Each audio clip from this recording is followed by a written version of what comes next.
나는 그날도 평소처럼 우편함을 열었다. 광고지와 고지서 사이에 낯선 두툼한 봉투가 하나 끼어 있었다. 보낸 사람은 가족 관계 등록 사무소라는 글자가 찍혀 있었다. 순간 가슴이 철렁 내려앉았다. 이 나이에 저런 곳에서 편지가 올 일이 뭐가 있나 싶었다. 나는 봉투를 들고 집으로 올라왔다. 현관에서 신발도 제대로 벗지 못하고 그 자리에서 봉투를 뜯었다. 안에는 서류 몇 장과 안내문이 들어있었다. 기록 정정 관련 안내라고 적혀 있었다. 나는 안내문을 읽다가 눈이 멈췄다. 내가 25년 전에 입양했던 아이의 이름이 적혀 있었다.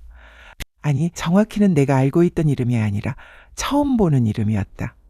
그 이름 옆에 생년월일이 찍혀 있었고 그 아래에는 친모라는 칸이 있었다. 나는 숨이 막혔다. 친모 이름이 내가 아는 이름이었다. 절대로 여기 적힐 수 없는 내 인생에서 가장 피하고 싶었던 그 이름이었다. 나는 서류를 손에서 놓쳤다. 종이가 바닥에 떨어지는 소리조차 크게 들렸다. 그 이름은 25년 전 내 집을 산산이 부술 뻔했던 사람의 이름이었다. 남편의 옛사람. 아니, 옛사람이라기엔 너무 가까운 사람이었다. 그 사람은 결혼 초기에 우리 부부 사이에 끼어들었던 여자였다. 나는 그 일이 정리된 줄 알았다. 남편이 끝냈다고 했고 나는 믿었다. 그 일을 덮고 살아온 시간이 25년이 넘는다.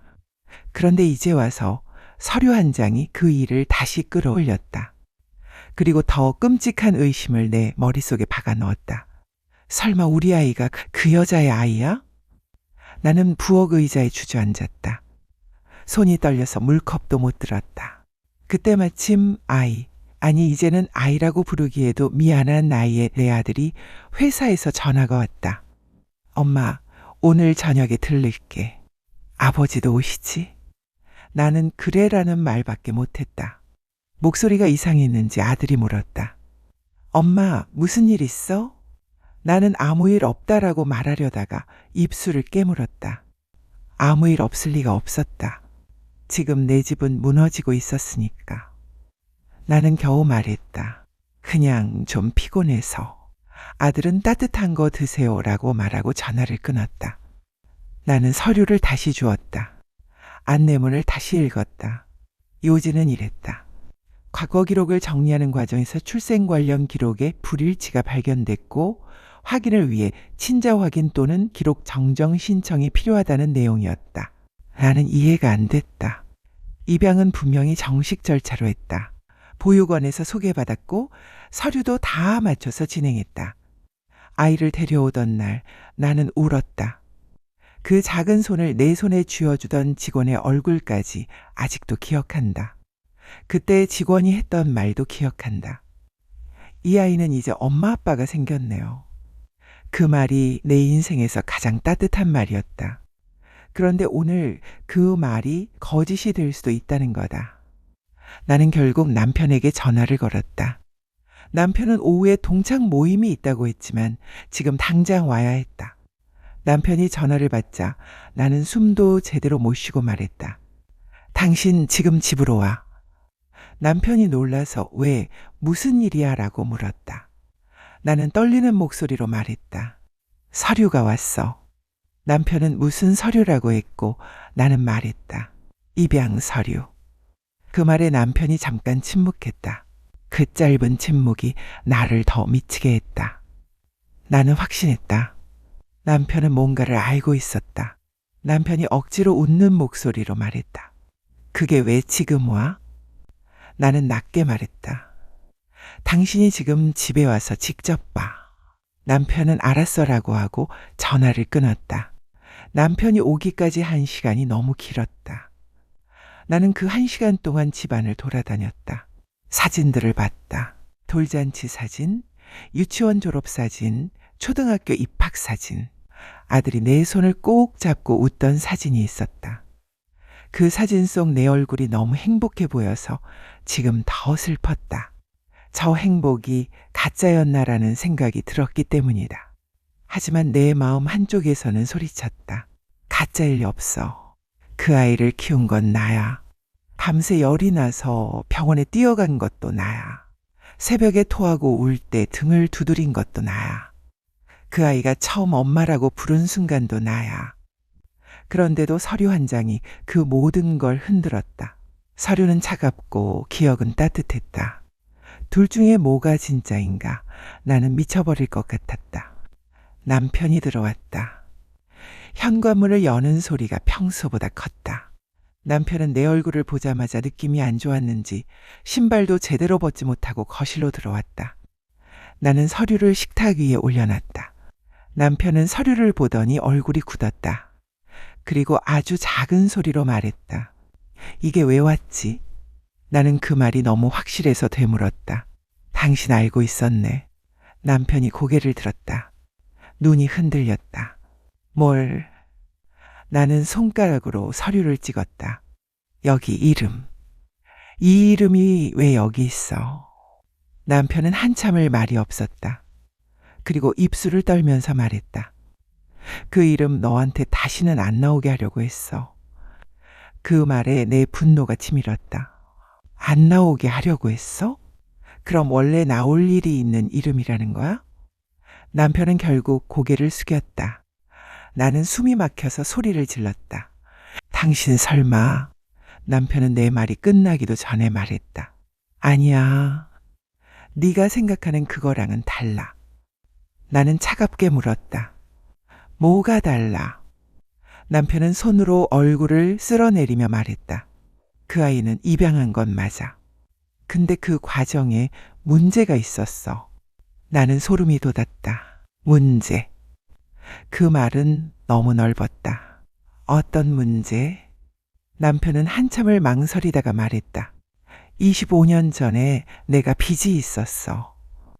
나는 어이없어서 웃음이 나올 뻔했다. 지금 이 상황에서 갑자기 빚 이야기라니. 남편은 이어 말했다. 그 여자, 그러니까 그 이름의 그 여자가 내 빚을 정리해줬어. 그 말에 내 머리가 멍해졌다. 대신 조건이 있었어. 남편이 말을 꺼내는 순간 내 심장이 내려앉았다. 조건, 나는 이미 알고 있었다. 무슨 조건인지. 나는 떨리는 목소리로 말했다. 그 조건이 아이였어? 남편은 아무 말도 못했다. 그 침묵이 대답이었다. 나는 식탁 모서리를 붙잡았다. 다리가 풀렸다. 그럼 그 아이가. 남편은 급히 말했다. 내 아이는 아니야. 그 여자도 자기 아이를 직접 키울 상황이 아니었어. 그 아이를 낳았는데 아이 아빠가 누구인지도.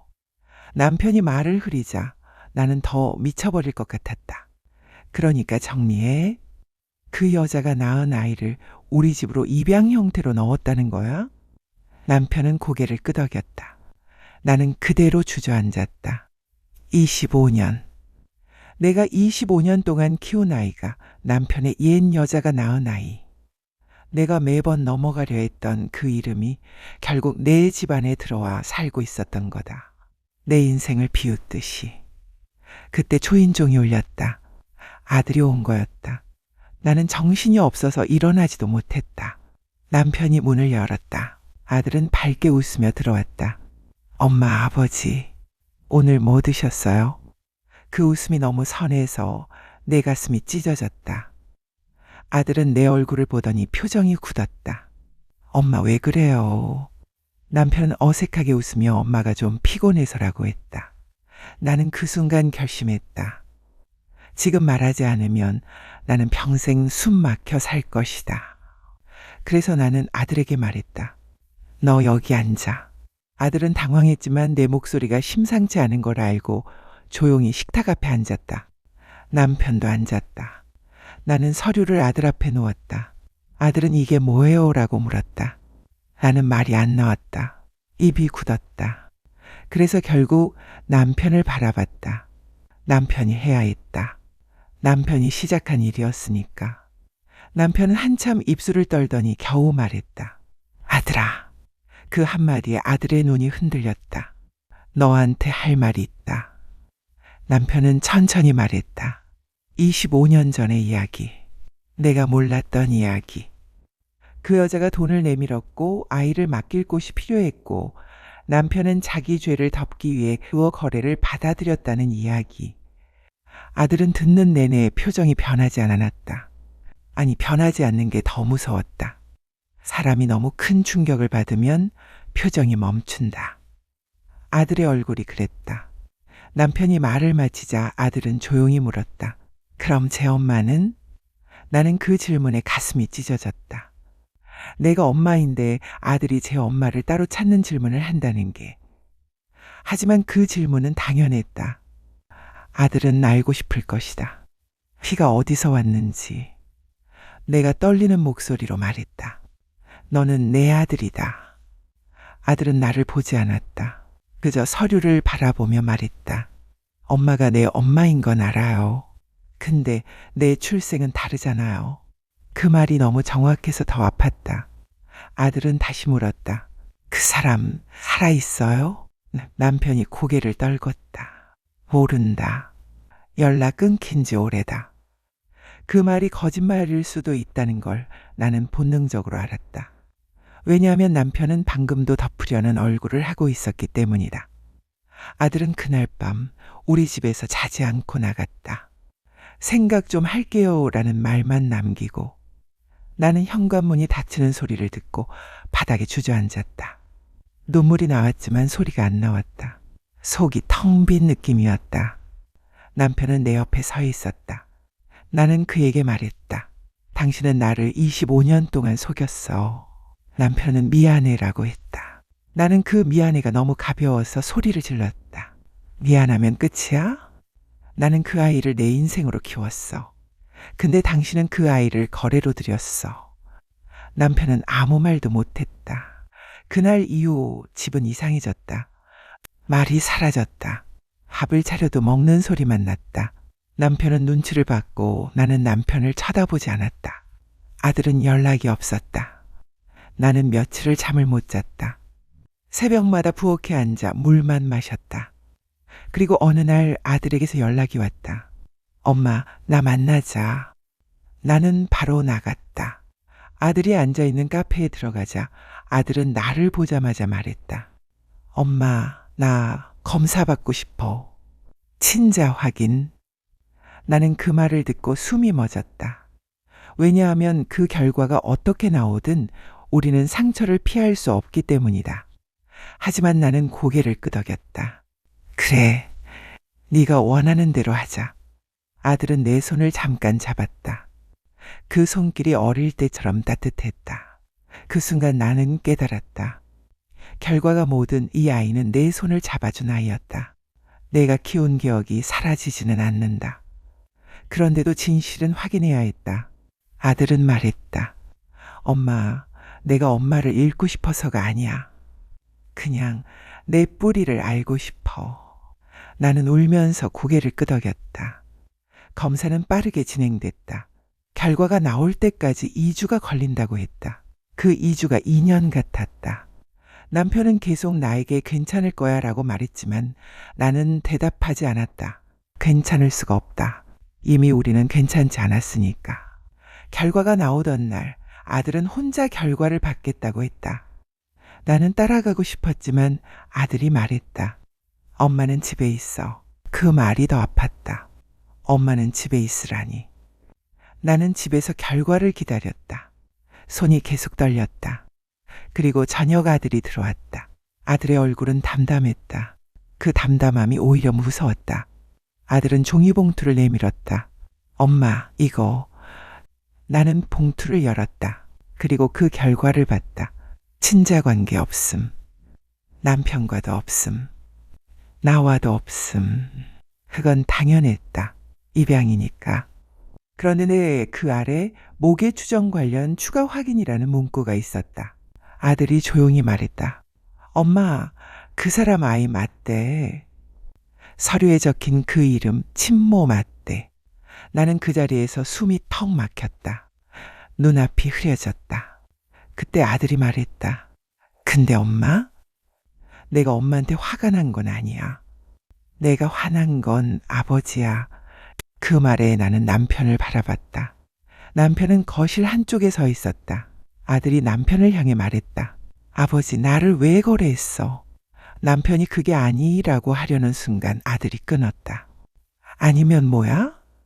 나는 사람이지. 당신이 숨기려고 만든 물건이 아니야. 아들의 목소리가 떨렸다. 그 떨림이 내 심장을 찢었다. 그날 밤 남편은 처음으로 무릎을 꿇었다. 내 앞이 아니라 아들 앞에서. 미안하다. 내가 겁이 났다.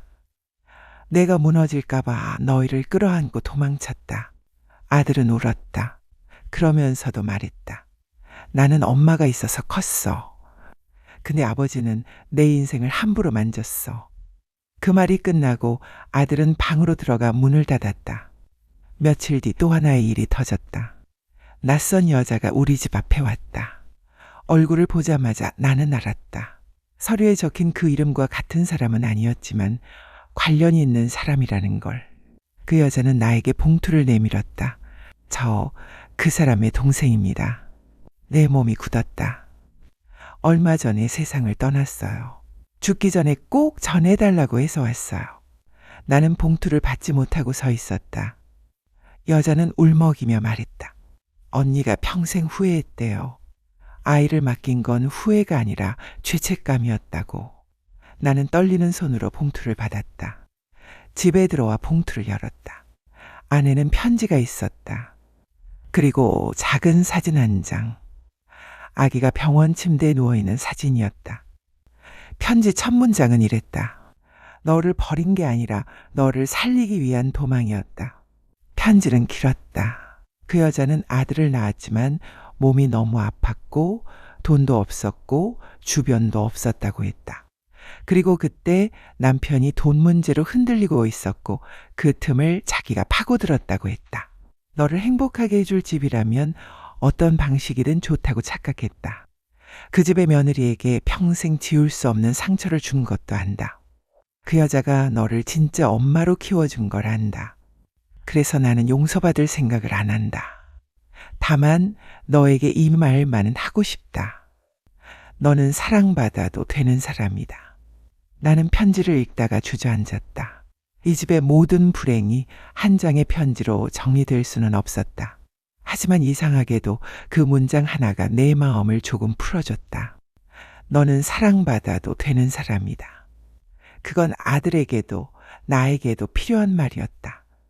나는 아들에게 편지를 건넸다. 아들은 한참 읽더니 조용히 말했다. 엄마가 나를 키워준 거 이제 더 크게 느껴. 그 말에 나는 처음으로 크게 울었다. 참았던 울음이 터졌다. 아들은 내 등을 두드렸다. 어릴 때 내가 그 아이 등을 두드렸던 것처럼. 그 순간 나는 알았다. 진실이 무엇이든 우리가 함께 살아온 시간이 지워지지 않는다는 걸. 하지만 동시에 거짓말은 반드시 대가를 치른다는 걸. 남편은 결국 집을 나갔다. 아들이 아버지랑은 시간을 두고 싶다고 했기 때문이다. 남편은 나에게 말했다. 나는 네가 제일 무섭다. 나는 대답했다. 무서운 게 아니라 당신이 책임져야 하는 거야. 남편은 아무 말도 못했다. 그렇게 우리 집은 다시 재정리되기 시작했다. 완전히 회복되진 않았다. 상처는 남았다. 그래도 한 가지는 분명해졌다. 가족은 피만으로 결정되지 않는다. 가족은 선택과 책임으로 남는다. 그리고 나는 그 아이를 25년 동안 선택했다. 한 번도 후회하지 않았다. 지금도 후회하지 않는다. 내가 후회하는 건 딱 하나다. 왜 더 일찍 진실을 마주하지 않았는지. 왜 남편의 침묵을 남자라서라고 덮었는지. 아들은 요즘 가끔 내게 묻는다. 엄마, 나는 누구야? 그때마다 나는 대답한다. 너는 너야. 그리고 너는 내 아들이야. 아들은 그 말에 고개를 끄덕인다. 그 고개 끄덕임이 아직 완전한 용서는 아니어도 적어도 살아갈 힘은 된다. 그리고 나는 오늘도 생각한다. 25년 전 내가 아이를 처음 안았던 날, 그 아이의 손이 내 손을 잡았던 순간, 그 순간만큼은 어떤 서류도 거짓말도 아니었다. 그건 진짜였다. 그래서 나는 이제 결론을 안다. 충격적인 진실이 밝혀져도 사랑까지 전부 가짜가 되는 건 아니다. 다만 거짓말을 한 사람은 반드시 책임을 져야 한다. 그리고 그 책임이 시작되는 순간, 비로소 가족은 다시 숨을 쉴 수 있다.